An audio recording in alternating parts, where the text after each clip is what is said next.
예배를 드리시는 모든 성도님들에게 하나님의 은총이 가득하시기를 주님의 이름으로 축복합니다. 시편 113편부터 오늘 읽은 시편 118편은 할렐시라고 부릅니다. 할렐시. 시편 113편부터 118편까지 이 6편을 우리는 할렐시라고 부르는데, 이 할렐시는 유대인들이 6월절이면 밥을 먹기 전과 또 밥을 먹고 난 후에 하나님께 감사하는 마음을 담아서 외워 부르는 노래입니다.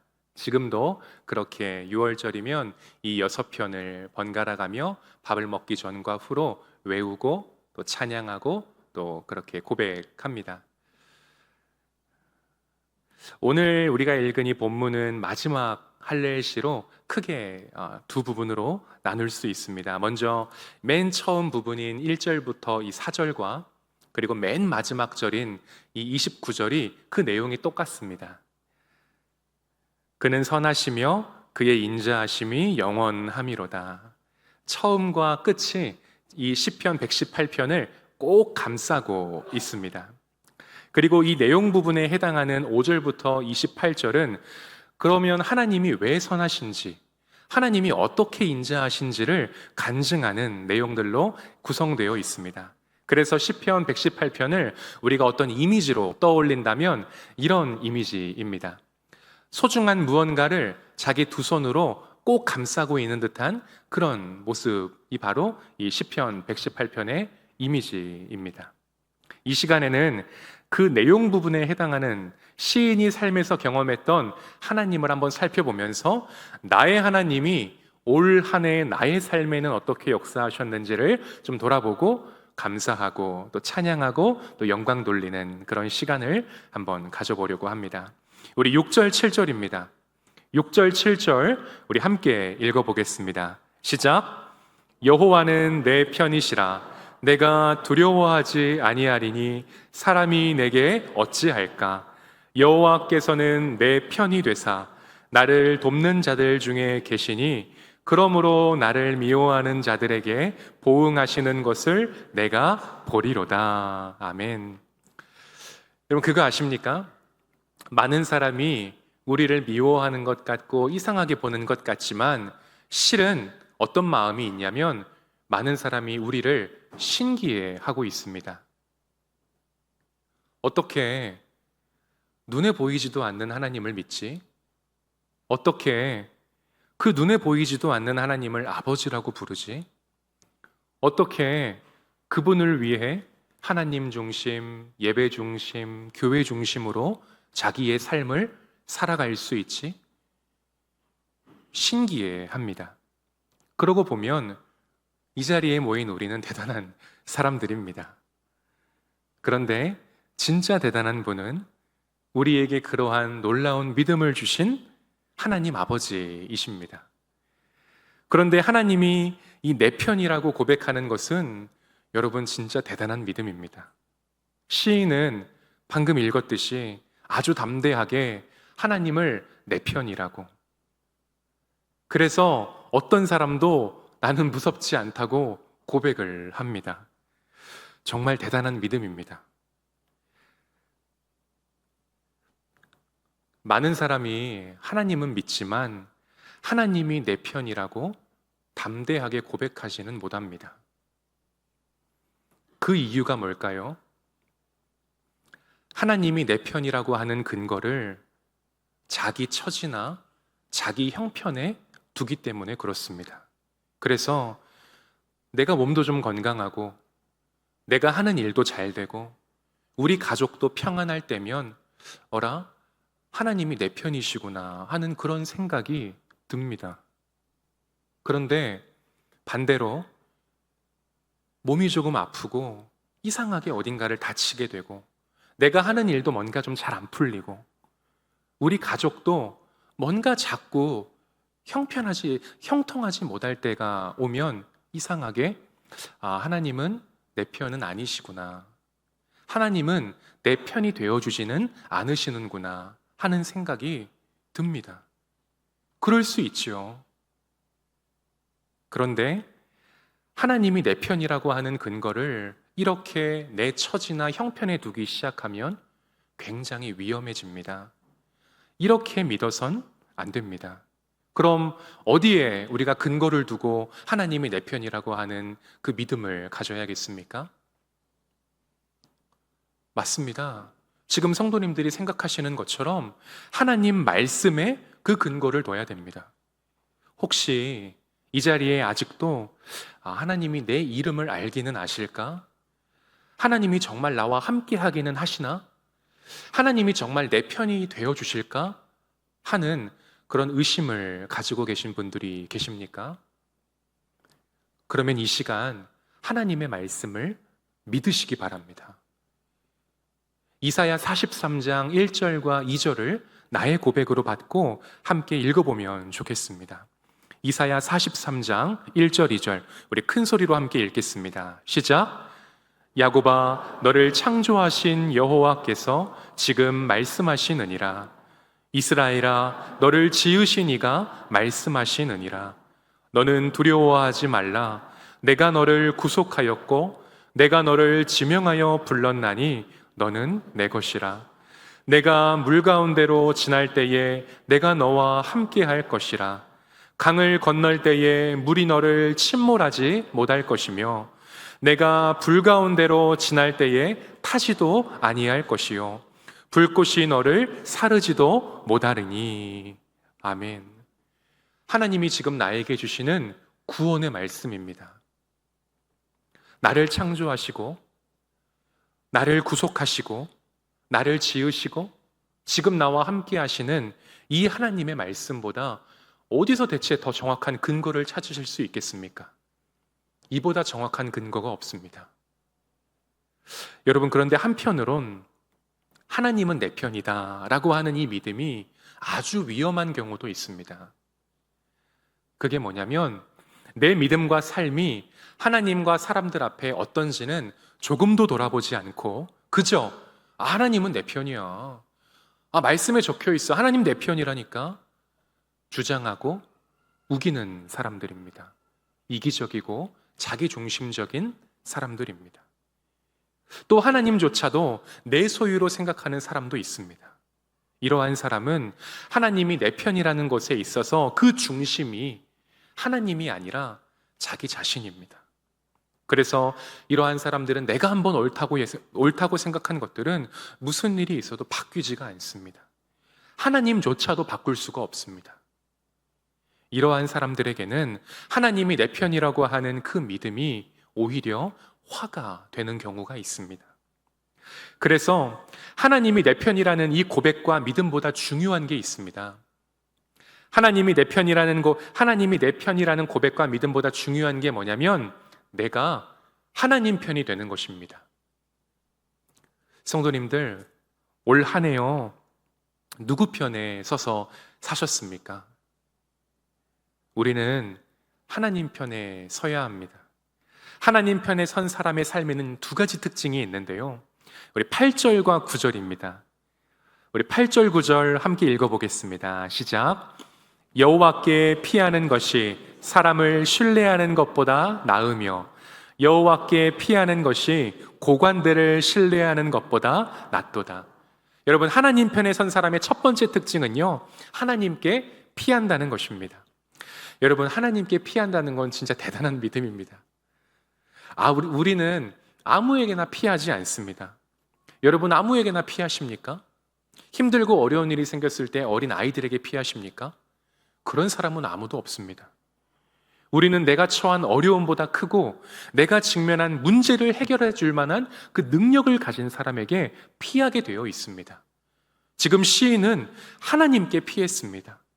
하나님이 다른 무엇보다 크신 분이라는 믿음이 있었기 때문에 그런 것입니다.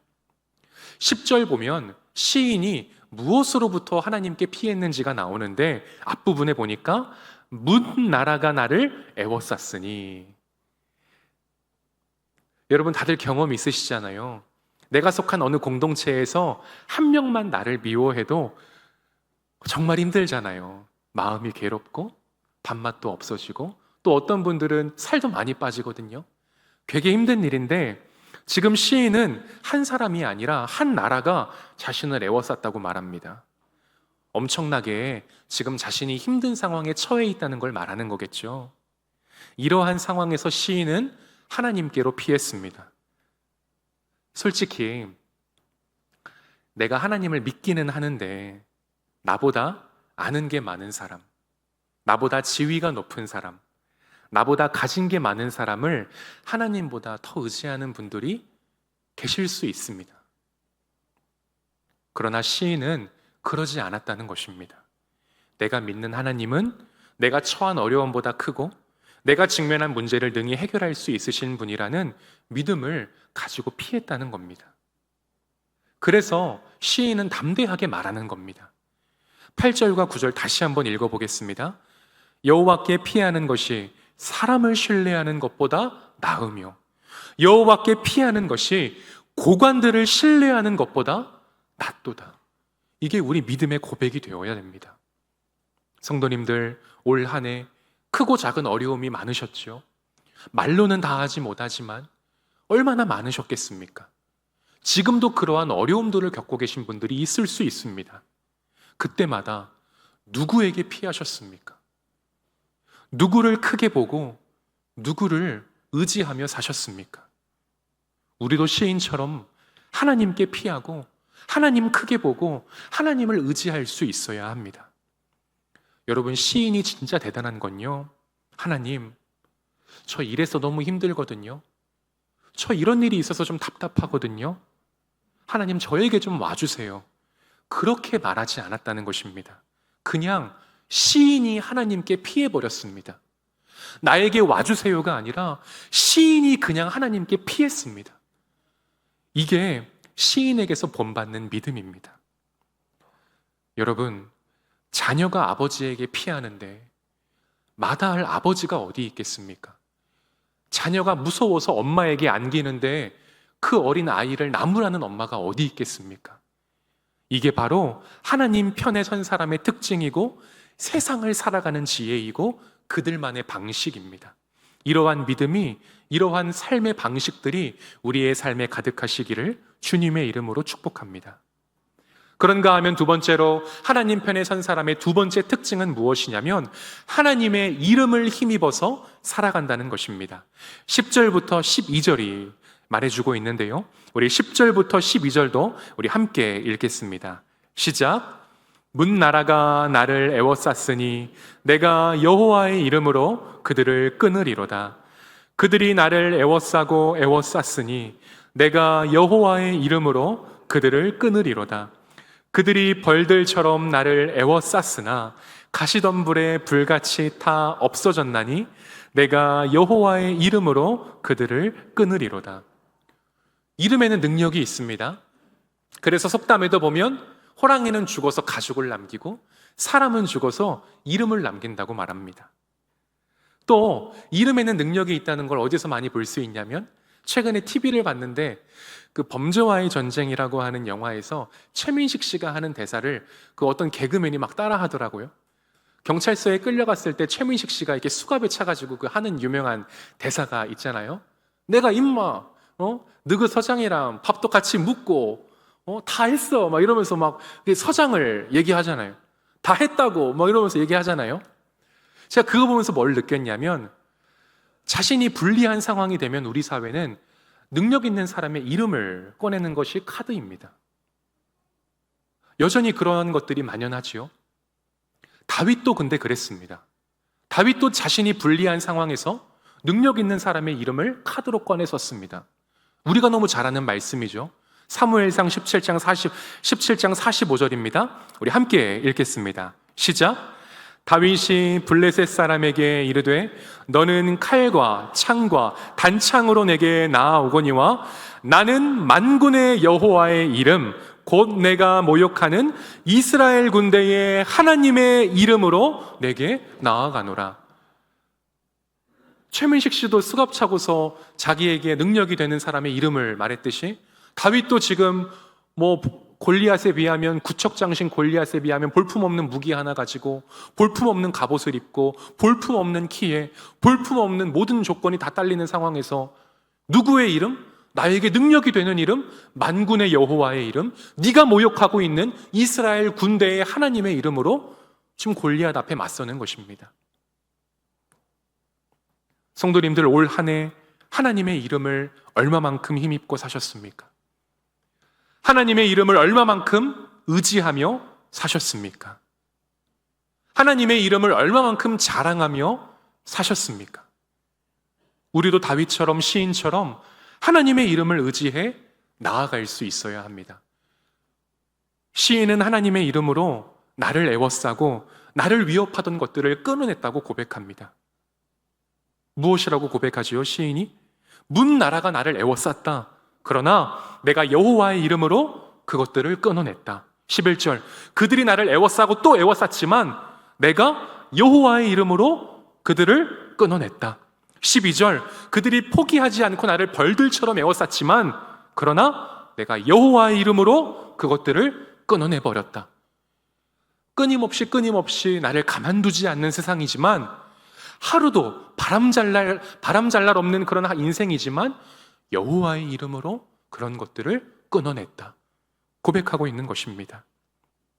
여러분, 이게 바로 우리가 믿는 하나님의 이름에 담긴 능력인 줄 믿습니다.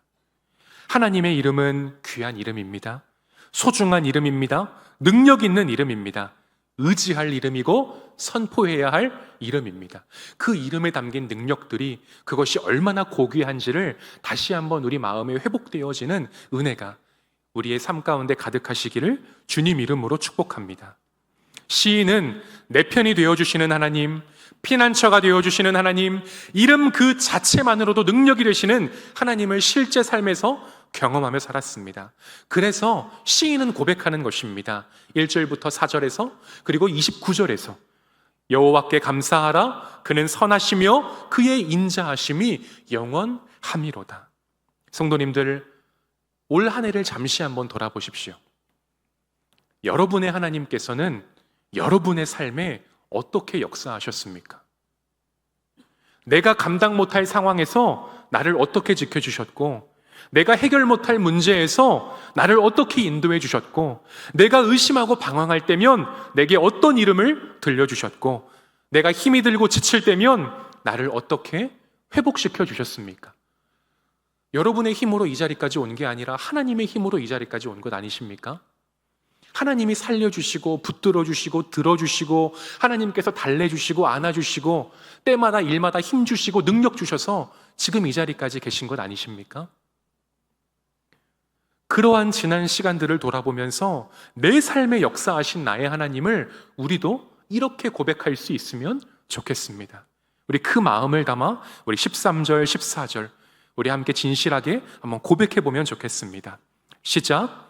너는 나를 밀쳐 넘어뜨리려 하였으나 여호와께서는 나를 도우셨도다. 여호와는 나의 능력과 찬송이시요 또 나의 구원이 되셨도다. 설교를 마치려고 하는데요, 새로운 한 해는 하나님께 내 편이 되어달라고 말하기보다 내가 하나님 편에 서서 살아가십시오. 새로운 한 해는 하나님께 내게 좀 와달라고 하지 말고 내가 하나님께로 그냥 피하십시오. 새로운 한 해는 하나님 아닌 다른 이름을 의지하기보다 내게 능력 주시는 하나님을 의지해 담대히 살아가십시오. 그래서 내 삶이 하나님의 도우심과 하나님의 능력과 하나님의 구원과 하나님을 향한 찬송으로 가득하시기를 주님의 이름으로 축복합니다.